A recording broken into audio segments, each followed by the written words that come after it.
Good morning. Good morning. There you are. I know it's a Saturday morning, but come on. Well, I am Kelly Sims Gallagher. I am the current academic dean at the Fletcher School. I'm also a professor in energy and environmental policy.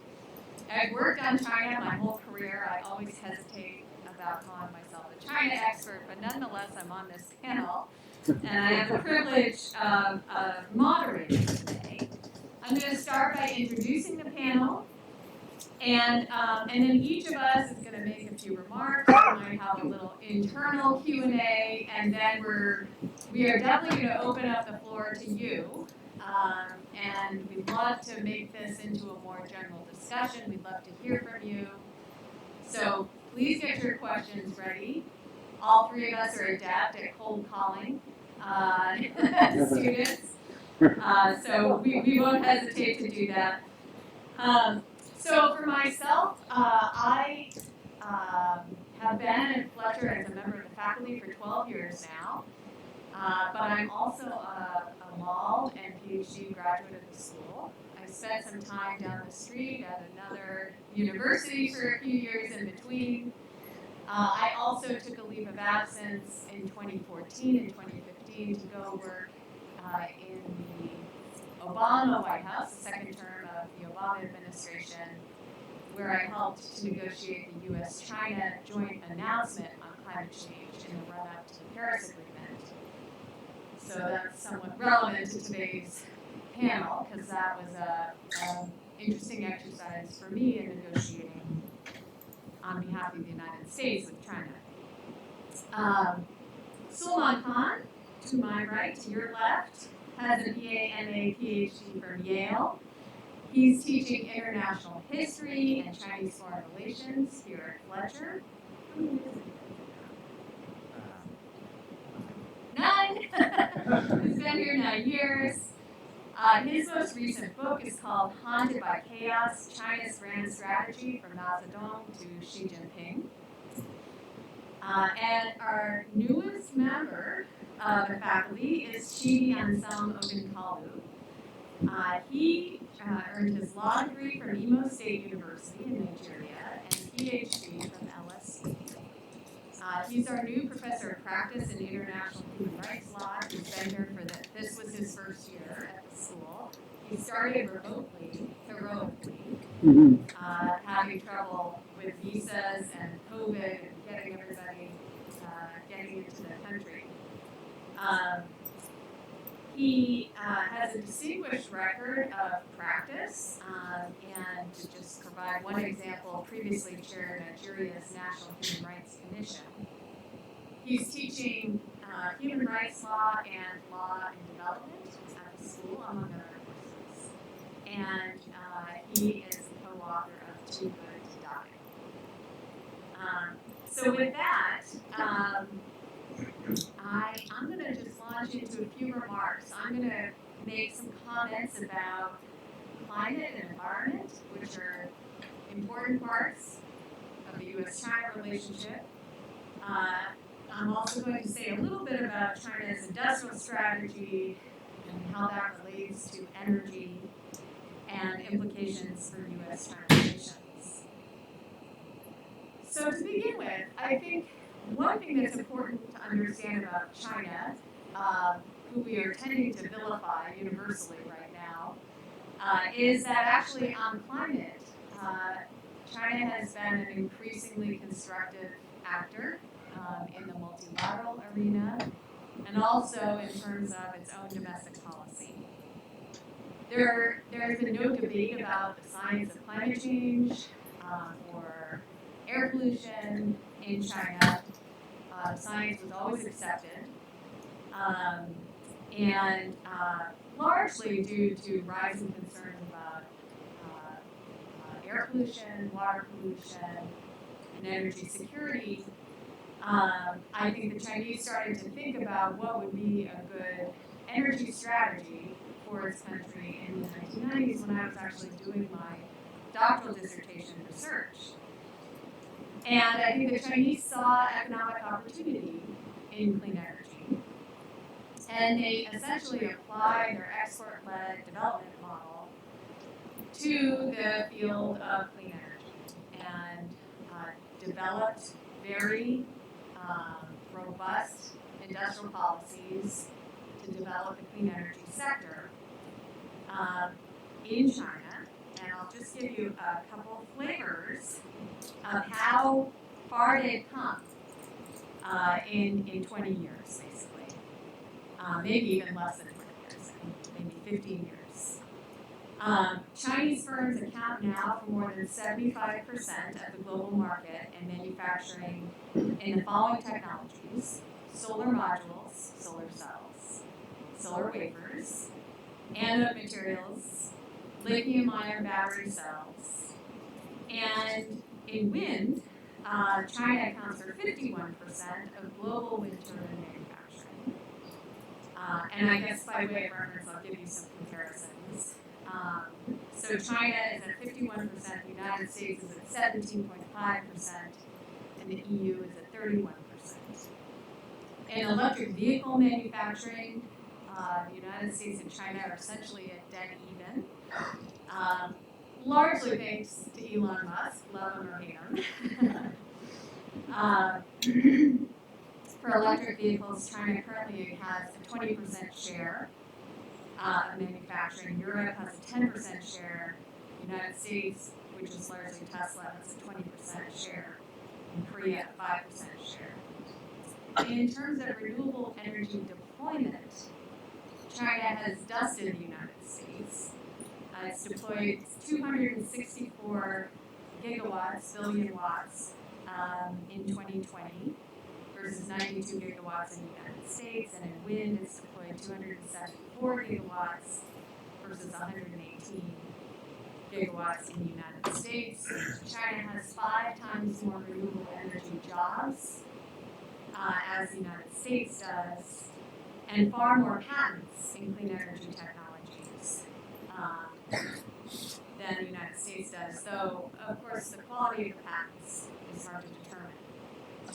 And I think something that's been more in the news lately, China dominates almost all of the production or refining capacity for the minerals needed for clean energy technologies. Cobalt, sulfate, lithium hydroxide, and carbonate.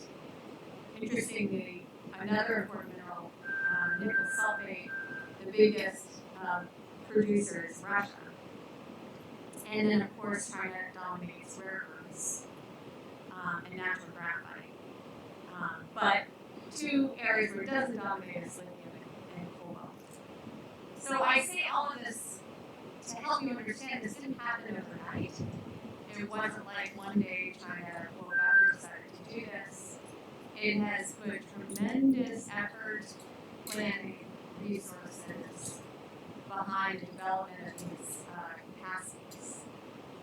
And one can't help but conclude that it is a good thing that China did that, because it helped to bring down the costs of a lot of these technologies that many countries around the world are benefiting from, including consumers here in the United States. However, one also can't help but conclude that U.S. competitiveness has waned in these technologies, and that's unfortunate for workers and economic value generation in the United States. I think the fact that China saw so much economic opportunity in clean energy led it to take a very constructive role in the international arena in the global climate change negotiations. Because it felt like it was in a strong position, it was willing to negotiate the U.S.-China joint announcement. It was willing to announce that it would keep its emissions. It was willing to commit to non-fossil targets as a percentage of primary energy supply. And it was willing to co-lead the negotiations that resulted in the Paris Agreement. And interestingly, even when the Trump administration withdrew from the Paris Agreement, China stayed in. And I think that was a very important commitment to the global arena. And I'll just conclude my portion of these remarks by saying, of course, today, and even before Russia's invasion of Ukraine, the U.S.-China relationship is in a completely different place from where it was when I was negotiating this agreement in 2014. We're in a very highly strained relationship, and I think we'll get into some of that, and I bet there's a lot of thoughts in the audience. But I worry a little bit that we're in danger of tumbling into a new, modern, new type of Cold War with China. And I find that to be a very dangerous prospect. And it's something that keeps me up at night, actually. But let me now turn the floor over to Professor Cant, who I think is going to talk to us a little bit about Chinese strategy. Thank you. Let's just start off easy with an easy question because it's Saturday morning. Who here knows who William Goldman is? Alan, who's William Goldman? Where's an answer? Mm-hmm. Okay. William Goldman was this. Yes. I was going to say he wrote What It Applies. Yes. Other way. Who here has watched The Princess Bride? Okay, good. So, yeah, famous for that, famous for Butch Cassidy and the Sundance Kid. But came up with a line to describe what works in Hollywood. And the line, which should now be the golden rule for China analysis, for foreign policy analysis, is no one knows anything. So, John Fairbank had a very this fact China has fewer verifiable facts and more human trauma per square meter than any other country on Earth. But nobody knows anything is a pretty good summary. And when Kelly's saying she's staying up at night and she's worried about that prospect, she should be. Because right now, in this country, in the policy sphere, whatever you want to call it, where many of the great and good of Fletcher have gone, there's a lot of certainty about China. And some of that certainty is based on stuff that nobody knows really much about. So what I want to do today is race through some of those certainties, show you how they might be questioned. These are China certainties, if you want to think of them that way.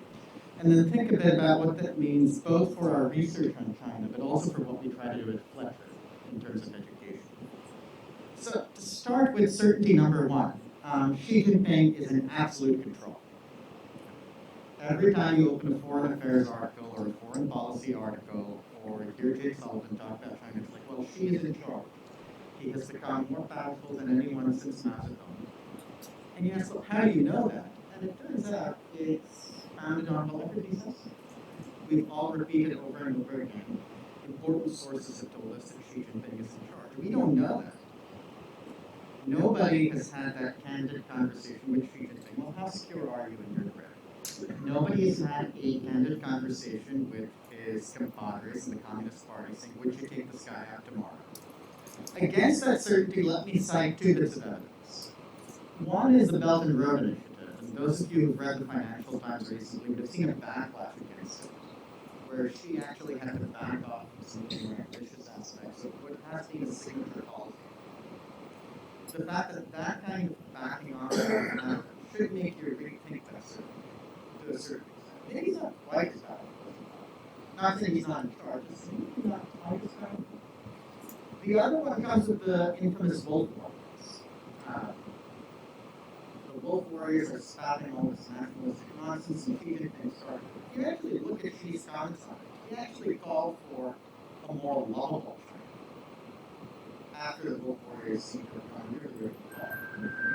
Interesting though, he got no traction whatsoever. China has not become more lovable since that call. So at the very least, we want to ask if this is absolute power, is absolute power. Second certainty we'll throw out there. China is more powerful now than it was at any time before in the modern era, give or take. Certainly more so than the 90s. And the time I began to question this actually was Professor Miller, who you're going to hear from on the Russia panel, I believe, later, and I were teaching a bunch of diplomats. Professor Miller threw that out. I was like, actually, wait a minute, let's think about that one. And he said, well, sure, economically, militarily, they've grown. If you look at what's happening in Japanese military capabilities these days, if you look at what's happening in Vietnamese military capabilities these days, you'll see, yes, in absolute terms, they've all grown, but the gap between China and Japan, or the gap between China and Vietnam, might not be quite as significant as we once thought. That gap might have narrowed. Someone really needs to do the homework and see what exactly is changing here. And are those military capabilities and economic capabilities really going to match up? Especially given what might happen with the Chinese economy tomorrow. Related to that, kind of sort of, is this notion of a strong state. China is a strong state, where the United States is a weak state, democratic dissent happens, and nothing gets done. China being a strong state can do whatever it wants to. And actually, Kelly's fantastic work on this climate. Where it's like, no, there's like, as Xi Jinping often warns, policy from above and countermeasures from below, where the absolute power from the center says, here's what's going to happen. And people in the provinces and the counties and the distant townships say, that's all very well. Exactly what you wanted to happen hasn't happened. That's not the case. If you want to ask where China's debt problems come from, that's a huge part of it. You can't get a clear understanding of your debt without getting a clear accounting. The next one I want to throw out came up because of the Russian invasion of Ukraine. We have all been told over and over again that China did not stop Putin. China gave Putin the green light. We don't know what was said. Let me put it this way, though. China had very little capacity to influence North Korea back in the day, despite Trump. It's shown very poor capacity of influencing Pakistan and influencing Russia. Influencing Putin in this case is a huge task. Putin seemed absolutely crazy about it. King Lear period of international relations. If someone is determined to go do something nuts, it's not easy to stop. China could have said to Putin, they're going to freeze their assets. My guess, this is just a guess, is it would not have had much impact on society. 2 years in a bunker with bad history books. So everybody should read good history. The fifth one I'm going to throw out, and then we'll move on to where this all goes, is Taiwan. Because after the Ukraine-Russia debacle, everybody has been talking about what this means for China is going to take over Taiwan. Absolutely, definitely. And the United States is powerless versus it at all, and nothing's going to be done about it. There's a wonderful book by Lawrence Friedman, The Future of War, which everybody should read if they haven't. But it comes down to one line, basically, because you don't know how wars are going to turn out. It's basically a long history of people saying, you know how this war is going to turn out. And it never turns out that way. The 1894 to 5 war between China and Japan. Japan is supposed to be about, according to military experts, the reverse of that. The Russia-Ukraine war, I think one thing that surprised just about every expert in an expert alike was the capacity of the Ukrainian forces to resist. That wasn't supposed to happen. We don't know what's going to happen. We don't know what Chinese troops are actually going to happen. In terms of what's going to happen in China, we don't know how far China's going to be able to push this. There are a lot of uncertainties here that we need to figure out. The point of all this is when someone tells you for sure they know what Xi Jinping is going to do or what China is doing, they probably don't know what they're talking about. People who know what they're talking about are doing what they say. What this means in terms of what we do here is to start with studying China has become much harder to use. Kind of access to people in China, and access to resources, the ease of travel, that's all cheap. And the dangers that Kelly is talking about, to my understanding, partly from that. We become farther and farther apart from one another, and a clear understanding of where the other side is becomes harder. To my mind, we're moving back to an era that I don't remember. but when the study of China is something done from a distance, when people in government would pour over documents, newspapers, speeches, and try to mark them. And if you look at the work of people like Alan Whiting or Thomas Porter who are doing this kind of work, it's a lot of dense reading, it's a lot of balancing of uncertainties, and it's a lot of revisiting of familiar assumptions, and those assumptions will be shown. And that's the kind of work we need to be doing. One thing I would add to that is that you need to keep moving around. Because the vilification that I was talking about gives us a very unclear understanding where the U.S. is. So to give you one example, after over and over again, China is a friend to autocracies. The United States is a friend. Which is nice as a soundbite, but then you realize we're tied to Saudi Arabia and it just doesn't matter. The question for Fletcher students from here is, one thing I was surprised by when I came here was I was listening to one of the economists, Michael Klein, talk about what he hoped that students would get from this. He said, economics is about what do you know and how do you know it, which from a completely different angle is what I'd be telling students this year about. And I think China these days is a perfect test case for that. What do you know? How do you know it? And are you willing to revisit that? Known as the writer Princess that nobody knows. All right, Chidi. Thank you very much, Carrie, and good morning.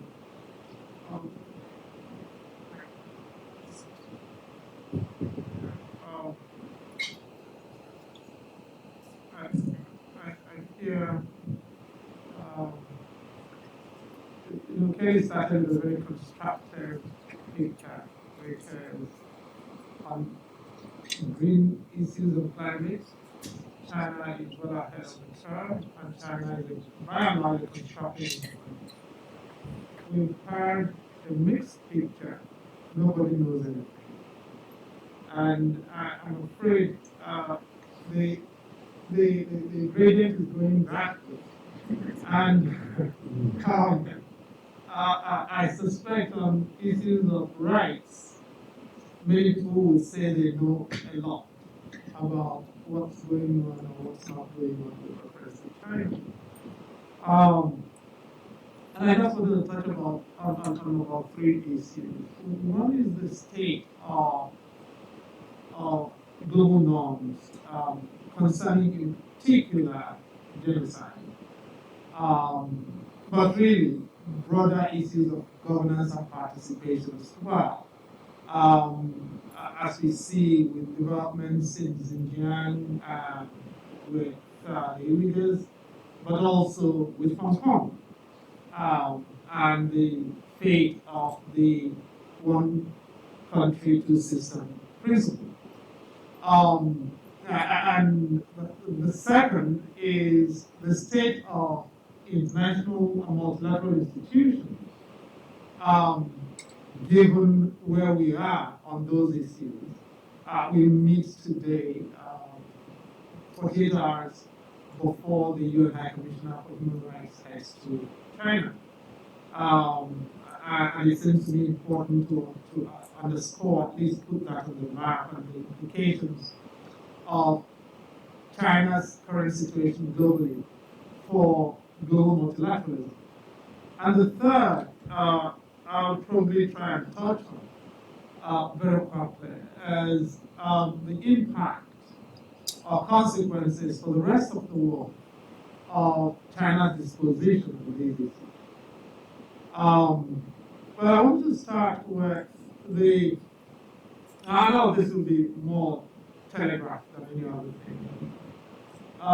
The situation where China's many autonomous, semi-autonomous and autonomous provinces to the west with the Uyghurs in Hong Kong, Tibet, of course, I think most people here would know well. And the situation of the right situation in those places, with the question of genocide in particular, but also the right to participation and democratic participation in Hong Kong and the future of that territory seem to me to be legitimate issues of concern. And we've seen that in the West, certainly, of the 5 permanent members of the UN, 3 have in some form or the other described the situation going on in the US as genocide. And the question is, what arises when that happens? When that acknowledgement does take place? The US did that in 2021. France did that, I believe, in 2021. France and the UK Parliament, the US, of course, it's the executive side. France and UK is the parliaments that have done those. And the Genocide Convention is very clear as to what the consequences should be. We see the situation where the impact, the control of reproduction, reproductive capabilities, coercive control of reproductive capabilities of human populations. We've seen the impact on that, on the population growth amongst them. We have seen the destruction of human education systems. We've seen the destruction of cultural artifacts and institutions, and yet the world cannot do anything about those. And why can't the world do anything about those? Because China is China. China is significant on the side. And it's not just that the West cannot do anything.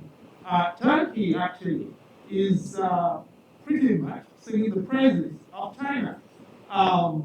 And the OIC, the Organization of Islamic Conference, is unable to do anything about it.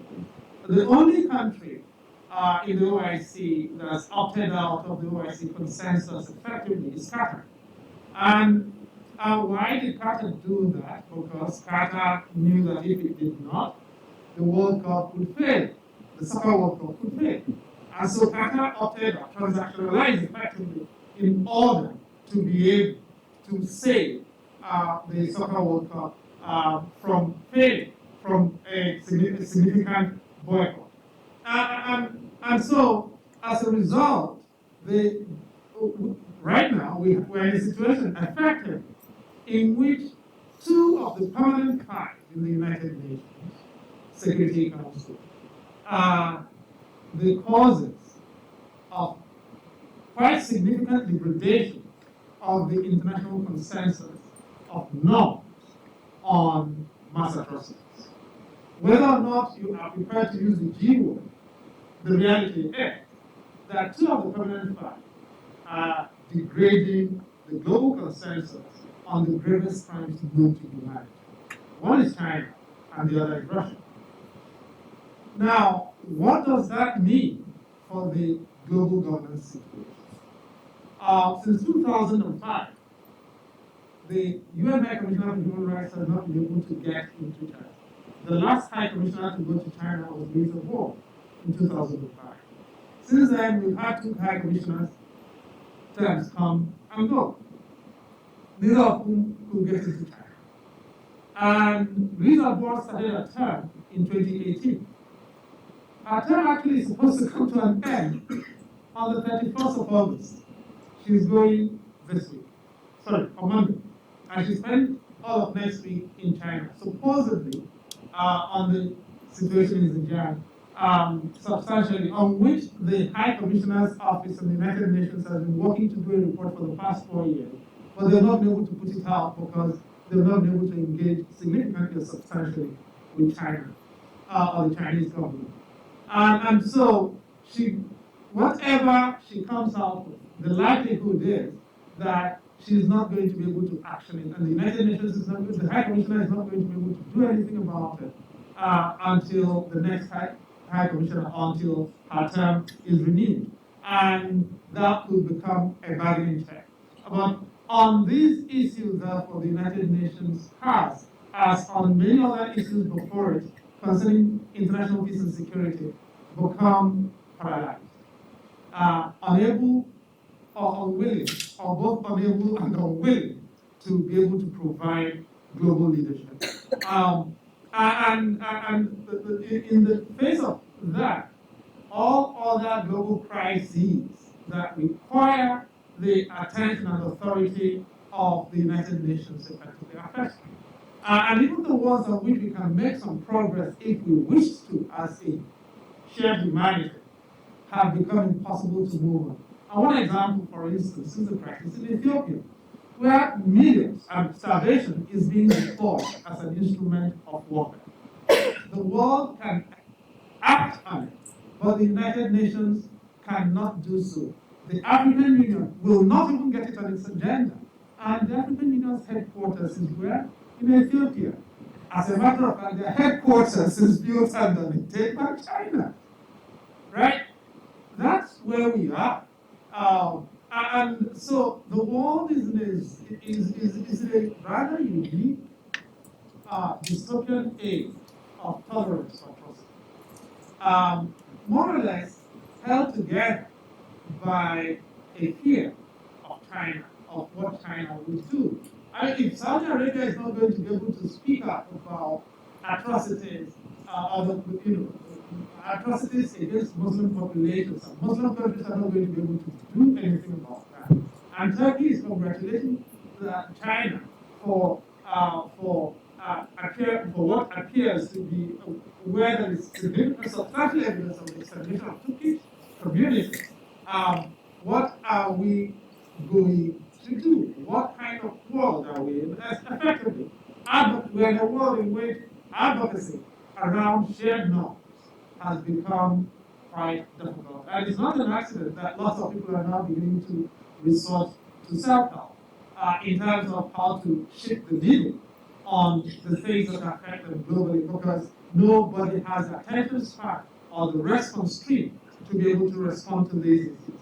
And this is partly, in my view, affecting one other issue, which is cross-strait relations and the future of the of Taiwan that we're talking about.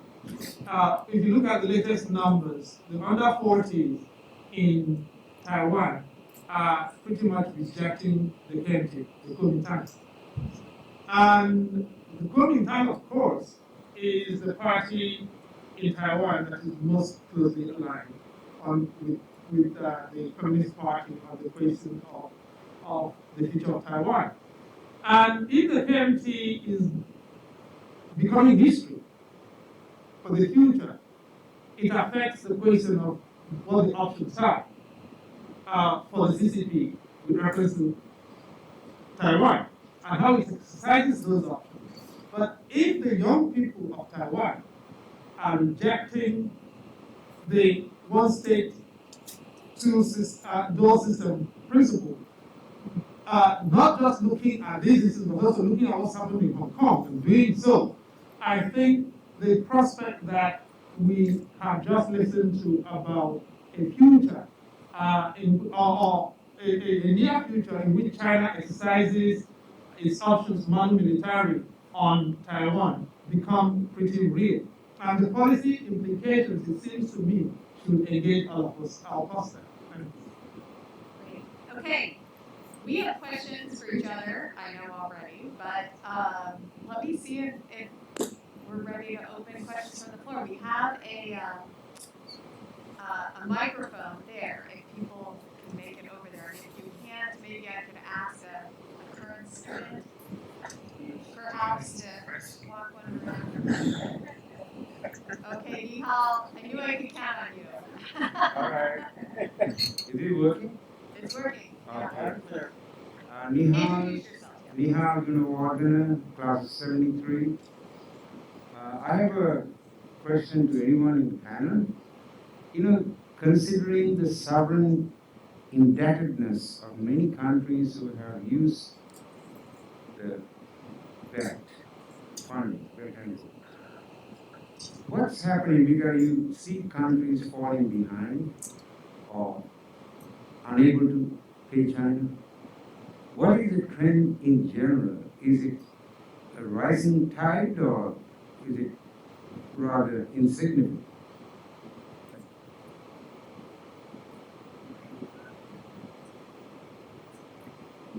the trend of BRI and debts to China. Well, what is there to say about that? 15 years ago, I met up with an African head of state, and we were talking about several things, but in the context, he was bristling at the West and how the West was asking these African countries, these African head of state, from Southern, and he was bristling at how the West was imposing conditionality on African countries, and he was singing the praises of China for not really asking anything of African countries and just helping African countries bid on money, on free money. And I kept asking him why he thought that that the idea of free money existed anywhere in international relations. But he told me, look, that in his dealings with China, nobody had ever asked him anything. And I remember telling him, be careful what you wish for. There are two tragedies in life. One is never getting what you want, and the other is getting everything you want. Sadly, not too far from this particular country, China is about to collect a major public works project that it financed because the country cannot account and cannot really pay to defray the costs of what's transpired. And right now, I think that's happening. It's not just in Sri Lanka. And you can see what's happening in Sri Lanka right now. The great family is on the run. But it's not just the Paksas in Sri Lanka. I think in many African countries are going to see this in the next few years, that a few leaders may well be chased away by people who see that they cannot account for projects that have been funded in China. Let me add a few comments about energy specifically. Actually, our climate policy lab here at Fletcher has done two very comprehensive studies, one of Chinese overseas investment in coal and one of Chinese overseas investment in renewables. And have to say this is why it's important to do research, because we went into this process assuming that the primary motivation was that China was trying to acquire assets overseas, was trying to create relationships, I think is the right way to put it, overseas. But what we found, and that is true, but what we found was that we were ignoring the agency of the recipient countries with that assumption. And what we found in practice was that most of these recipient countries were eagerly asking for it. And maybe be careful what you're asking for, right? The first study that we looked at on coal, actually India, which isn't even a member of the Belt and Road Initiative, was the biggest recipient of Chinese overseas coal finance in the world during after 2013. Indonesia, Vietnam, and I'm blanking on my fourth country right now. But interestingly, then, when we went to look at Chinese overseas finance and renewables, we found the same thing. Those countries that had decided we wish to choose a renewables pathway or a green road pathway, the Chinese were equally willing to finance those projects as well. So actually in Ethiopia, where I did some research with one of our postdocs, we found that the Chinese had financed both onshore wind farms, their high-speed electric rail, which brings goods to the port, using wind-powered high-speed electric rail. So again, I just want to present maybe a more nuanced picture. And in my interviews with many of the government officials in these recipient countries, not only in Africa, but also in South Asia, many of them were very grateful to the Chinese for making riskier investments. Another important finding that we had was that the Chinese didn't give them necessarily good financing deals, They were pretty disciplined about making sure they were getting strong returns on their investment, but at least they were willing to take the risk, take the bet on less developed countries. So again, to me, this points to the fact that there was a significant gap where Western countries were not doing enough to finance this kind of industrialization, infrastructure development, and China came in and filled a gap. They may not have done it in the way that Western countries would have done without conditionality, but they didn't, and it's had some positive and some negative consequences. I just want to pick up on the agency because I think that's really important. So now to your question, like, is this a trend? Are we going to see more debt defaults? Given the way some of these countries are managed, it doesn't take an MIT from Fletcher to tell you, well, of course you're going to see more defaults. They don't know what they're doing. Or they do know what they're doing and they're not putting it on the books. So, if you think of the countries that have gone through this, Pakistan is probably the one that comes up most often. Pakistan, this was like a couple of years back, had got to the point where the Chinese were saying, we really need to look at your books and figure out what you're doing with this, which is a perfectly reasonable thing to say. Imran Khan, who was then the head of state, not a relative of mine, I'm sorry to say, said, you know what, we agree you need to look at our books, and we're really sorry about what's happening with the money, but if you put us in this place, we're really going to have to go to the IMF. And then we'll have to open our books to them, and do you really want that happening?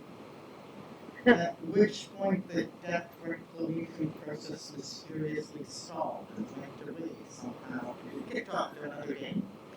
The question really comes down to, if someone is defaulting on debt, is it the person who is defaulting who is in problem, or the lender? I would hate to have loaned Pakistan money. I would hate to have loaned Sri Lanka money. I would hate to have loaned any of the countries where Kelly did her research money. Because I would be curious about the prospects of what's going to happen with that. And if you go back through China's foreign relations, this isn't the first time they really talked about this. North Korea, North Vietnam, Nepal, basically came as close to bankrupting China as you could. And it actually took them coming to say, you know what, we're going to cut down on these loans abroad.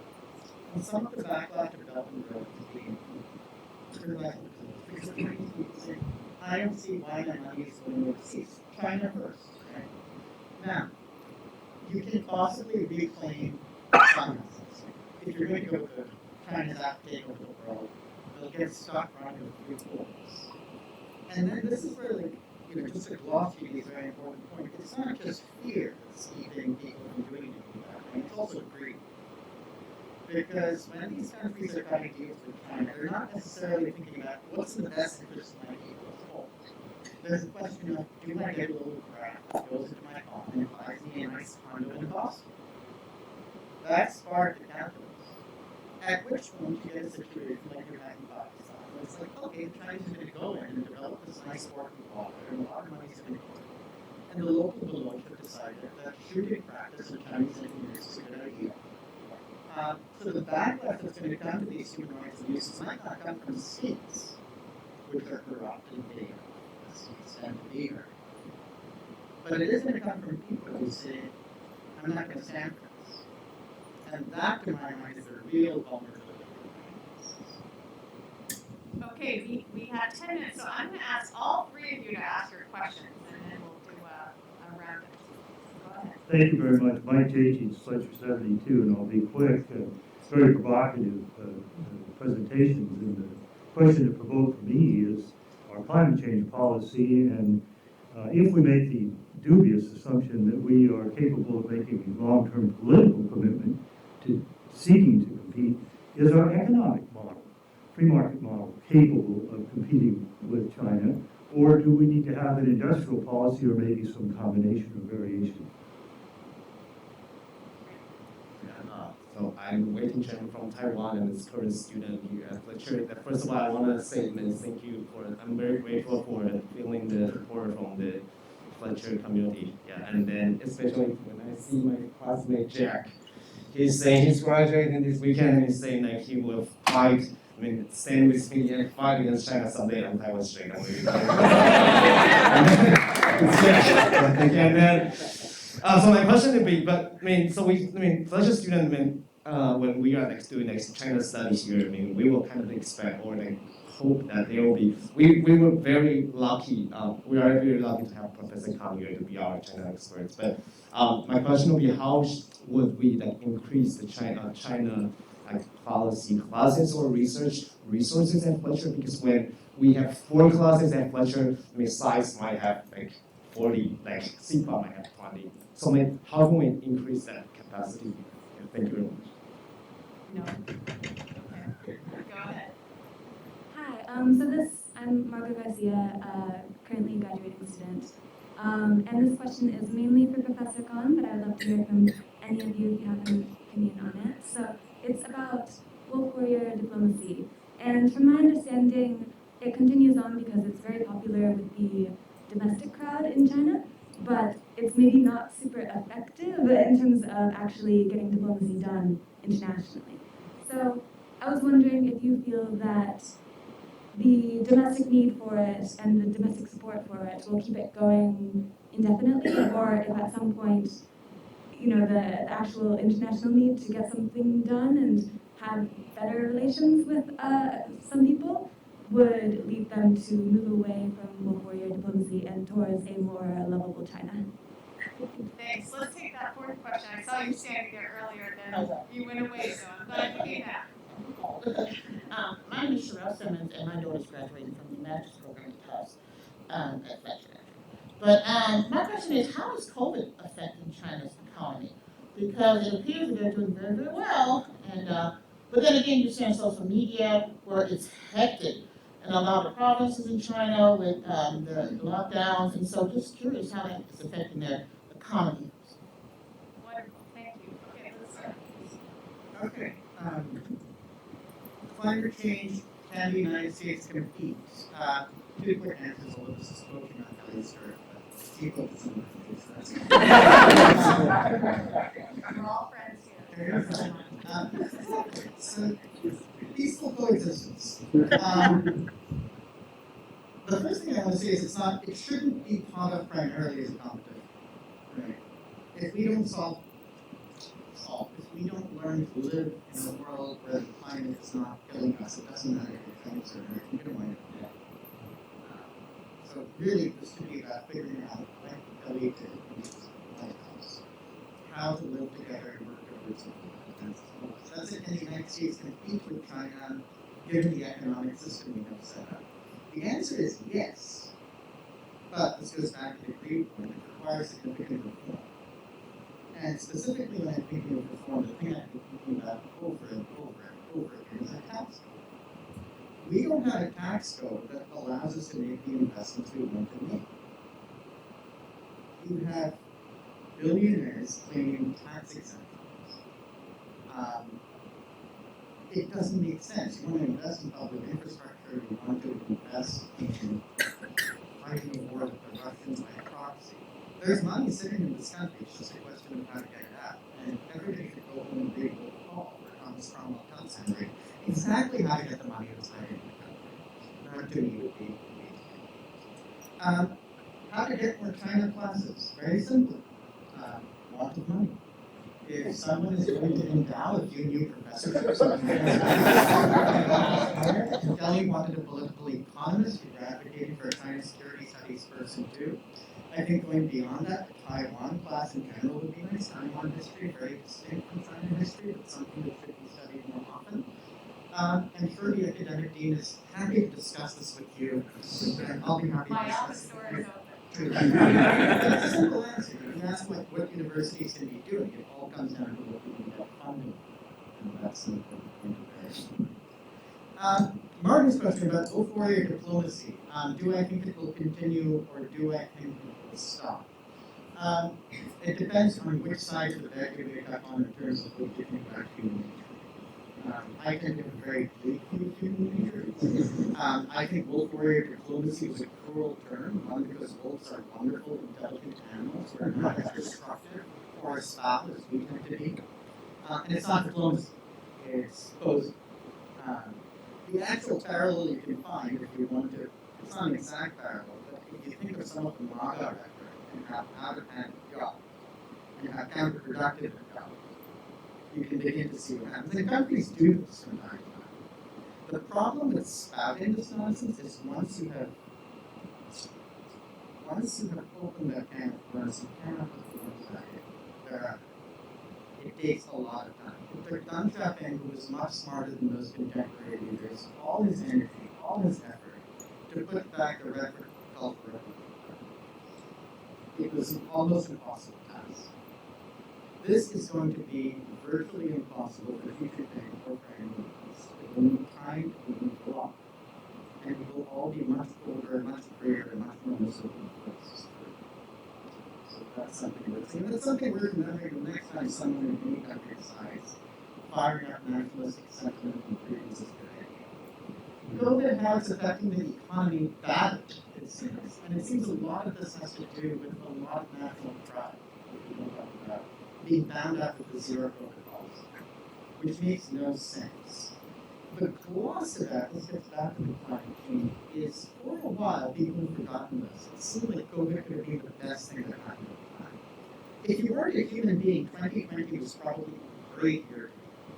And there was talk of how we were going to find a better, easier, and more sustainable future. And that seems to have withered. But I would sincerely hope that we come back to a world. Actually, yeah, but for the first bit, it seemed like, they might not. That we would stop travel, that we would, do things to conserve and we would be more in tune with the planet and the ecosystem. So, last week, a wonderful Tolstoy story, How Much Land Is a Man? Ask that question about how much economic growth you need, how to live sustainably. Not really much to add to what Sulmaan just said to all of those questions. I really just lost rather modestly point about more China studies.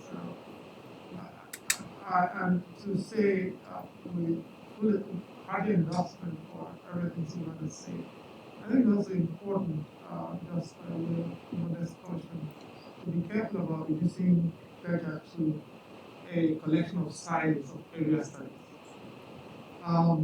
The world is a lot more interconnected than just a collection of area studies projects.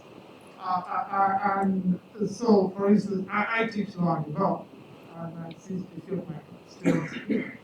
And I taught a session, I used a session on Kashmir in my class, and I think some of them were wondering, what the hell was this African now about Kashmir?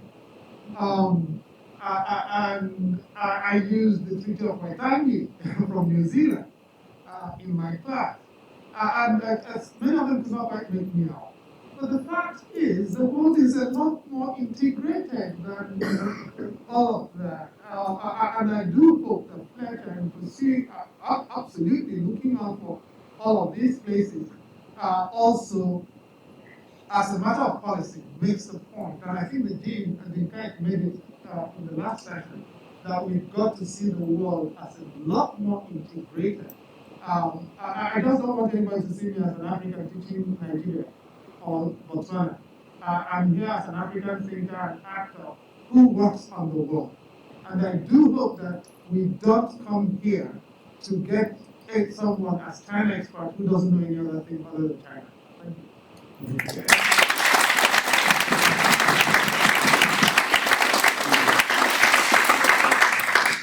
Well, I know we need to wrap up. I wanted to directly answer your question. I do think we are capable of competing, and I actually think competition is very healthy. But I ask you why we're not. It's the puzzle that I'm wrestling with the most right now. Why don't we care more about this? Why aren't we trying harder? It really does confuse me. Why are we ceding all this economic value when we could be doing good for the world in terms of climate change and, benefiting our population. I think it's an important question. If you ask it, is there a non-Chinese economic model? I think we can look at Germany as a good example of a model that has managed to pursue, a form of industrial policy in a way that has been largely good for Germany. I'm not going to try to answer the others because I think they've been well covered, but rather to try and wrap us up. I hope for those of you who are alumni, this has reminded you that we strive for a nuanced understanding of topics, issues, countries at Fletcher School. China is not all bad, not all good, right? We've heard, I think, a quite nuanced discussion today. It's a complex country. It's become a great power, depending on how you define that. And I think we've also noticed it's getting harder and harder to understand what's happening on the ground. I think the travel restrictions due to COVID conspired perhaps happily with the Communist Party's desire to wall China off a little bit from information, the free exchange of information. Certainly for me, it's the longest period I've ever had of not traveling to China. And I think many of us are trying to find ways to tunnel through with Zoom and other forms of communication to be able to reach colleagues and friends in the other country. So thank you so much for your interest and for coming to the panel on a Saturday morning. We really appreciate it and hope you enjoy the rest of your day.